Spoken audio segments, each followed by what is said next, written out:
जी अस्सलाम वालेकुम। वालेकुम अस्सलाम। मुजैद मंसूर मलंगी साहब, थानू नलके वाले गाने तो बड़ी पजीर आए मिली यार। जैसे कि पंजाबी में कहते हैं रंग लग गया। जी बिल्कुल मुजैद मंसूर मलंगी साहब है दसो कि आवाम कहती है कि तुसी जनाब मंसूर अली मलंगी साहब दे बेटे हो, थोड़े कोल कन्फर्म होना थोड़े उस्ताद आन या थोड़े बाप आन? ये मेरे उस्ताद थे और मैं 4 साल इनके साथ रहा हूँ। जी वाह। अच्छा मुजैद साहब है दसो कि तुसी मंसूर अली मलंगी साहब नू केड़े नां तो पुकारदे सी? मैं उनको बाबा जी कहता था या अब्बा जी कहता था। मुजैद साहब वो थोड़ी गल ठीक है, लेकिन है दसो कि जनाब मैं भी कदी थोड़े कोल गया ते तुसी अज क्यों तकलीफ कीती है मैनू मिलन दी? गुरबत वेख के कंड कर गए ओ। मुजैद साहब ये थोड़ी गलत सोच है, गुरबत वेख के कंड नहीं कीती, विच कुछ होर भी गल्लां हैगियां। महल सदा नहीं रांदे ओदे चढ़दे ते लांदे। मुजैद साहब वो थोड़ी गल समझदे हां, लेकिन तू बंदे ही किसे ना कामदा है यार। कख भी कमला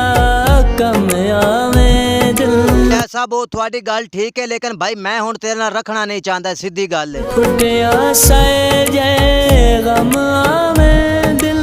ओ भाई मुजैद साहब मैं गम बर्दाश्त कर ले सा, लेकिन मेरी तेरे तो बात से हुण रब दे नाते संग ना बदली। भाई मुजैद साहब सान तू चबल समझदा, जेड़ा तेरे च वफा लब्भी है उदो भी ओ ही लभनी है, ते नाले भाई मैं तेरी संगत छोड़ना चाहना नहीं। लजपाल छुड़े दे संगता। ओ भाई मुजैद साहब तू इन्हां सारियां गल्लां छड़, तू ऐ दस के मेरे शहर तू की करन आया है? तेरे शार दा करन तवाफ आया। मुजैद साहब पागल तो नहीं हो गए यार कि वो जियां गल्लां करदे पे, वो जियां गल्लां कीतियां गुनाह मिलदा है यार। मेरे मजहब च यार सवाबे। मुजैद साहब तू हुण सीधी गल दस कि तू हुण चाहंदा की है यार? तेरे वादे ते भुल गए आए अल्लाह तैनू तख्त देवे असा मिट्टियां ते रोल गए। मुजैद साहब अपने पैरां ते आप कुहाड़ी मारी ने जे मिट्टियां च रोल गए हो, नाले मैनूं तो नहीं लगदा बा तुसी रोल गए हो, मेरे कोल तो सही सलामत चल के आ गए हो। दाना पटुरदे हाए बुत इंज कमजोर।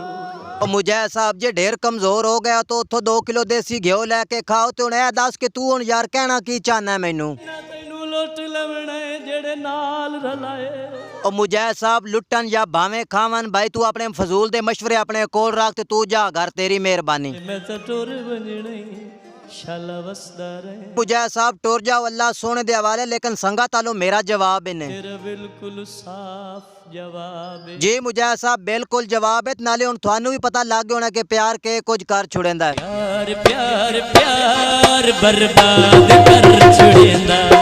जय साहब हुण पता लगा ने कि प्यार बर्बाद कर छुड़ेंदा, ते पहले गलतियां ना कीतियां। गलतियां माफ चकर बंदा बोल भी ता जांदा। ठीक है मुजैद मंसूर मलंगी साहब हुण तुहानू माफ कर देना, तुसी मुंह एक बड़ा अजीबो गरीब जिहा बना लिया, तां वास्ते मैनूं तरस आ गया, मैं कहा चलो यार इनू माफ कर देना।